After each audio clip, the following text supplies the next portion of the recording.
Pour la 12e fois consécutive, nous allons reprendre la route du 7 au 10 mai. Notre randonnée, cette pédalée de l'espoir, est devenue pérenne au fil des ans. Elle permet de soutenir la dystonie, cette maladie génétique et la recherche menée par le professeur Koub du CHU de Montpellier. Depuis 2004, date de sa création, les dons versés à la recherche ont été de plus de 300 000 €. En partenariat avec le Lions Club de Montlhéry, les Lions Club de France, ceux du parcours, le club cyclotouriste de l'INAS Montlhéry, les ADPS, la mobilisation s'affirme de plus en plus forte chaque année. Rejoignez-nous et bonne randonnée à tous.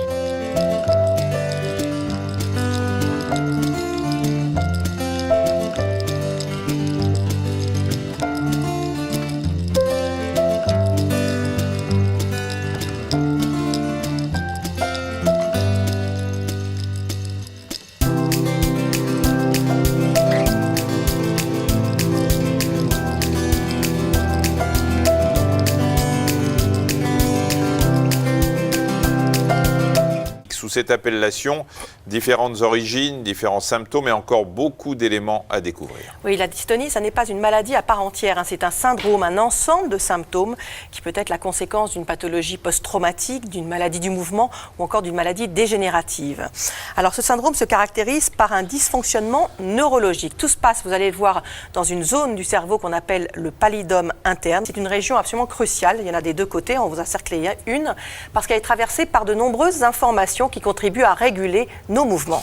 Les influx nerveux deviennent anarchiques, les muscles du malade se rigidifient en permanence, c'est ce qu'on appelle l'hypertonie musculaire. Et ça se traduit donc par des mouvements anormaux et incontrôlables. Dans la plupart des cas, les premiers signes se manifestent avant l'âge de 21 ans. Il n'existe pas en fait de traitement médicamenteux, mais on peut opérer. À l'hôpital Guy-de-Chauliac de Montpellier, on implante des électrodes dans le cerveau des malades.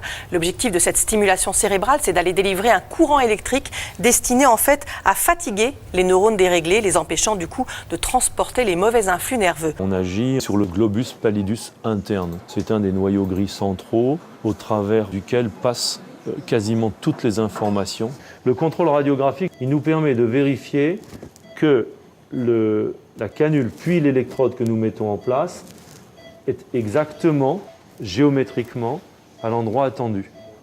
Et là, on est exactement à l'endroit où on veut. D'accord. Avec le point A et là, pareil. Retour au bloc opératoire pour la dernière étape de l'intervention. On va récupérer l'extrémité de l'électrode qu'on a protégée tout à l'heure. On crée une poche qui est destinée à recevoir le pacemaker. Et on va, par une petite contre-incision derrière l'oreille, tunneliser le câble pour connecter l'électrode au pacemaker. C'est une intervention qui a changé donc la vie de ce patient que vous voyez ici, mais également la vie de Patrick qui est antiquaire et de son fils Clément, lui aussi touché par la maladie. Non, mais c'est le Se balader sur un vélo, Patrick en a rêvé pendant près de 50 ans. Qui l'aurait dit? Qui l'aurait dit qu'un jour j'aurais pu monter sur un vélo? Je ne pouvais presque plus marcher, alors tourner les jambes comme on fait sur un vélo, c'était très difficile. En 2004, c'est au tour de son père. À 53 ans, Patrick va retrouver une vie normale. C'est comme si j'avais été à Lourdes. C'est à Lourdes qu'il y a les miracles. Et je suis passé de la nuit au jour. Voilà. Nous sommes à Pithiviers, on a fait 62 km. On est parti ce matin de Montlhéry. On est parti de Montlhéry à 6h30. C'est une pause collation, c'est-à-dire on est régulé, on roule à 23 de moyenne, donc au bout de 50-60 km, on s'arrête un petit quart d'heure pour collationner. On n'est pas des pros, nous sommes des amateurs. Et puis tout se passe bien, rouler à 23 de moyenne, c'est déjà pas mal, parce qu'avec les bosses, le vent et tout, voilà.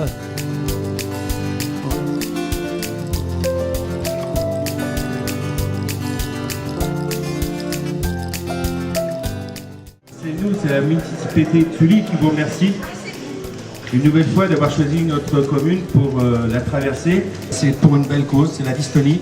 Alors bon coup de pédale pour cet après-midi et on sera encore heureux de vous recevoir à Sully. Merci.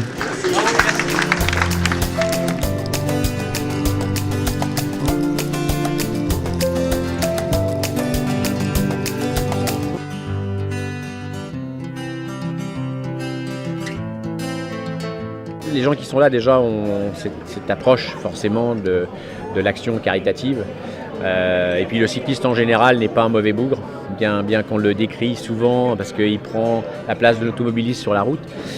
Non, c'est vraiment des manifestations comme celle-là sont à défendre et à soutenir.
Avec ma camarade à côté de moi, là, Raymond, nous occupons de la logistique. Nous parcourons donc les routes pour regarder les chambres des cyclotouristes, nous organisons les points de vente et puis nous vendons et nous essayons de vendre le plus possible. Mais les produits, en général, je sais qu'ils sont toujours excellents, donc c'est toujours sympathique. Cette année, vous avez eu du succès, parce qu'il n'y a plus de tomates, donc vous achetez que des petites tomates, voilà, et c'est très bien. Venez nous rejoindre, soyez nombreux, n'hésitez pas à acheter des produits locaux, des fraises, des tomates, des cerises, des tomates cerises, des pommes, et des produits qui sont pas chers, qui sont faits par les producteurs locaux. Plus il y a d'argent pour soigner et faire la recherche autour de ces maladies, mieux c'est. Donc à partir de là, plus il y a de participants, mieux c'est et mieux les malades se porteront.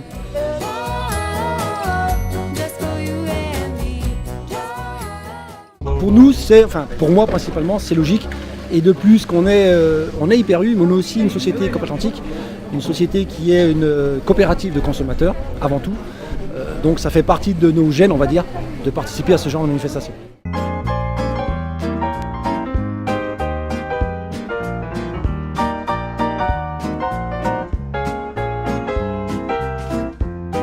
Au regard de cette manifestation, qui est une manifestation tout à fait remarquable et exemplaire, le comité du Limousin ne pouvait pas être indifférent. C'est la raison pour laquelle nous apportons notre aide modeste, mais avec beaucoup d'empressement et beaucoup de détermination. Nous avons fait en sorte, à partir de nos supports de communication, d'informer au mieux que nous pouvions pour faire connaître cette belle manifestation et comme quoi la ville de Saint-Junien, pour la 9e année, nous accueillons cette manifestation à Saint-Julien.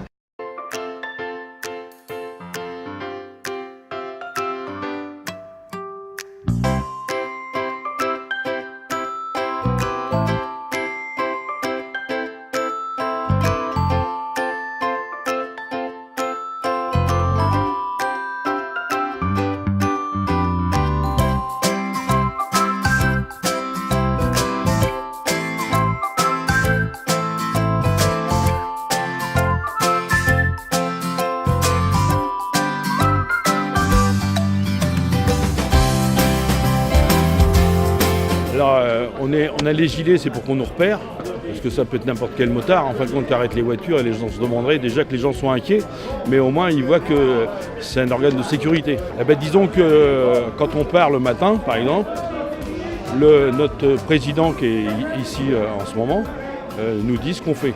Alors, soit on est devant, c'est la protection Carrefour, organiser les créneaux de dépassement, c'est-à-dire qu'on bloque les véhicules qui viennent en face pour que les véhicules qui sont derrière le convoi puissent doubler en toute sécurité, parce que ça fait un convoi relativement long, et donc pour qu'ils puissent doubler en toute sécurité, et surtout pour la sécurité des cyclistes, avant tout.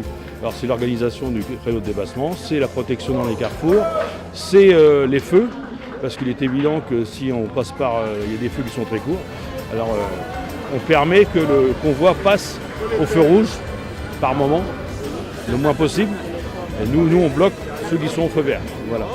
Et c'est surtout la sécurité du convoi et des cyclistes avant tout. Peut-être parler de l'association, c'est MEST, Moto Escort Sécurité Transport, qui est une association loi 1901. Et on doit être 28 motards à l'association et on fait essentiellement que des choses comme ça.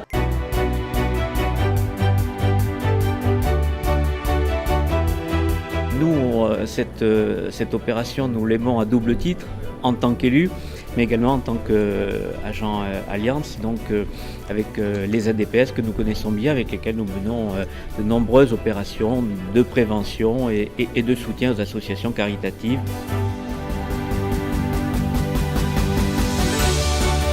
L'habitude effectivement d'accueillir cette arrivée de cyclistes depuis plusieurs années. Ça ne se fait pas tous les ans, mais depuis 2 ou 3 ans, nous les avons accueillis au sein du Conseil général de Lot-et-Garonne. Donc c'est avec Monsieur Araille que nous organisons cette arrivée majestueuse et sportive, comme vous avez pu le voir.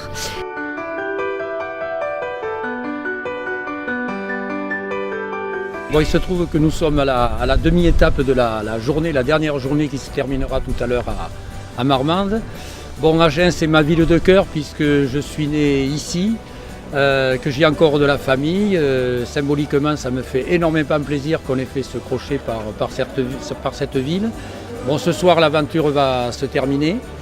Agréablement parce que tout s'est super bien passé, les températures ont été bonnes, on n'a jamais eu trop froid, jamais trop chaud, très peu de pluie, un peu de vent et puis surtout on était entouré de tous nos amis qui deviennent aujourd'hui, je dirais, plus que des amis, mais une grande famille.